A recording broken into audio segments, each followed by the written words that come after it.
हर चुनाव ना एक कहानी कहता है। ये कहानी सिर्फ जीत हार या नंबरों की नहीं है, बिल्कुल नहीं। ये कहानी होती है जमीन की, वहां रहने वाले लोगों की और उनकी उम्मीदों की।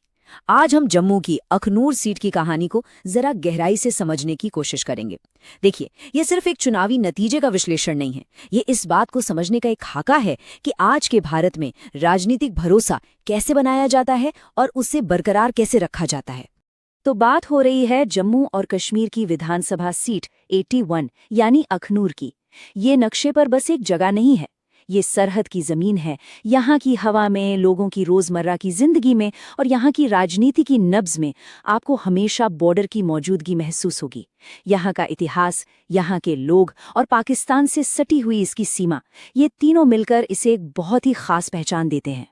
तो फिर सवाल ये उठता है कि कोई राजनीतिक किला जिस पर दशकों से किसी एक पार्टी का दबदबा रहा हो, उसे आज के जमाने में असल में जीता कैसे जाता है? और उससे भी बड़ा सवाल, उस जीत को और मजबूत और पक्का कैसे किया जाता है? इसी सवाल का जवाब हमें आज की राजनीति के कई अहम पहलुओं तक ले जाएगा। तो इस पूरी कहानी को समझने के लिए हमने इसे 5 हिस्सों में बांटा है। सबसे पहले हम अखनूर की सरहदी कहानी को समझेंगे, फिर 2024 के जो आंकड़े हैं उनके पीछे छिपे मैसेज को डिकोड करेंगे। इसके बाद हम थोड़ा इतिहास में जाएंगे, 7 कार्यकालों की राजनीति पर नजर डालेंगे ताकि आज को समझ सकें। फिर हम उस 4 तरफा रणनीति का विश्लेषण करेंगे जिसने इस नतीजे को शक्ल दी। और आखिर में हम शासन के उस ब्लूप्रिंट पर बात करेंगे जो सिर्फ चुनाव जीतने के लिए नहीं बल्कि भरोसा जीतने के लिए बनाया गया है। तो चलिए शुरू करते हैं पहले हिस्से से, अखनूर, एक सरहदी कहानी। देखिए, किसी भी जगह के राजनीति को समझने के लिए ना पहले वहां की जमीन को, वहां की मिट्टी को समझना बहुत जरूरी होता है। तो अखनूर है क्या? देखिए, ये जम्मू जिले में है और इसकी सरहद सीधे पाकिस्तान से लगती है। ये एक अनुसूचित जाति यानी SC आरक्षित सीट है। यहाँ लगभग 95,000 मतदाता हैं और यहाँ का जो समाज है ना, वो बहुत खास है। एक तो दलित समुदाय यहाँ मेजॉरिटी में है और दूसरा, यहाँ लगभग हर घर का कोई ना कोई रिश्ता सेना से है, या तो परिवार से कोई सर्विस में है या फिर एक्स सर्विसमैन है। अर्थव्यवस्था की बात करें तो वो मुख्य रूप से खेती, किसानी और बॉर्डर पर होने वाले छोटे मोटे व्यापार पर टिकी है। और यही सब मिलकर ना यहाँ की सियासत को एक बिल्कुल अलग रंग देता है। यहाँ के वोटर की जो मुख्य चिंताएं हैं वो 2 सिरों पर टिकी हैं।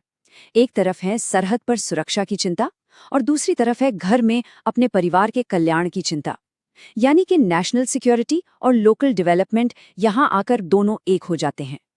भारत का संविधान हर नागरिक को सम्मान के साथ जीने का अधिकार देता है और एक जिम्मेदार और सूचित सार्वजनिक संवाद इसी सम्मान का एक जरूरी हिस्सा है, जहां लोग अपनी इन चिंताओं पर खुलकर बात कर सकें। तो जमीन की बात हो गई, अब आते हैं नंबरों पर, क्योंकि आंकड़े भी अपनी एक कहानी सुनाते हैं। याद रखिए, ये सिर्फ नंबर नहीं है, ये लोगों की पसंद और उनकी आवाज का एक आईना होते हैं। सबसे पहले इस नंबर को देखिए, 80.8%। ये था 2024 में अखनूर का वोटर टर्नआउट। ये बहुत बड़ा आंकड़ा है। ये साफ साफ बताता है कि यहाँ के लोग अपने वोट की ताकत को लेकर कितने सजग और गंभीर हैं। जब 10 में से 8 लोग वोट डालने निकलते हैं तो इसका सीधा मतलब है कि मुद्दा बहुत बड़ा है और लोग बदलाव का हिस्सा बनना चाहते हैं। अब दूसरा नंबर 24,679। ये सिर्फ एक जीत का आंकड़ा नहीं है, ये एक बहुत बड़ा संदेश है। बीजेपी के मोहन लाल ने कांग्रेस के अशोक कुमार को लगभग 25,000 वोटों के भारी अंतर से हराया। ये इस सीट के इतिहास में अब तक की सबसे बड़ी जीत है। ये कोई कांटे की टक्कर नहीं थी, ये एक तरफा और निर्णायक फैसला था। ये चार्ट देखिए, कहानी और भी साफ हो जाती है।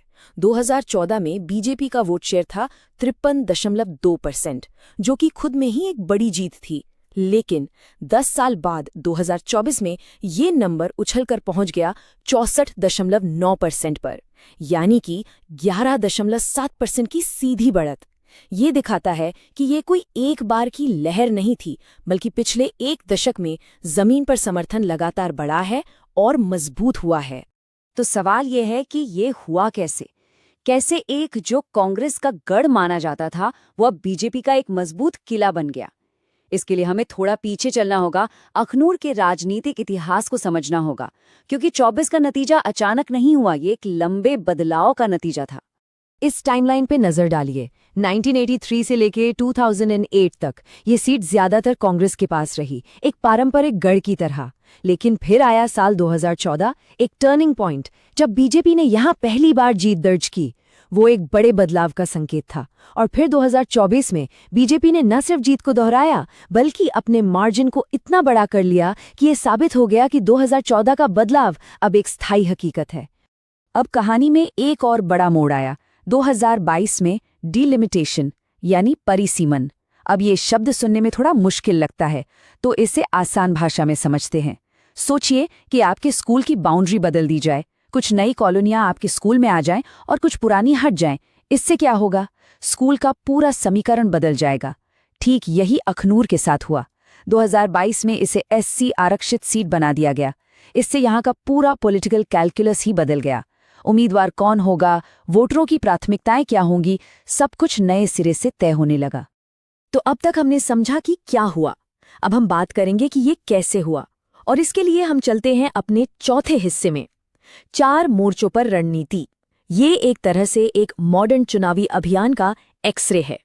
इस जीत के पीछे एक बहुत सोची समझी स्ट्रैटेजी थी, जिसे हम कह सकते हैं चतुर्मुख सिद्धांत, मतलब एक 4 मुंह वाली रणनीति।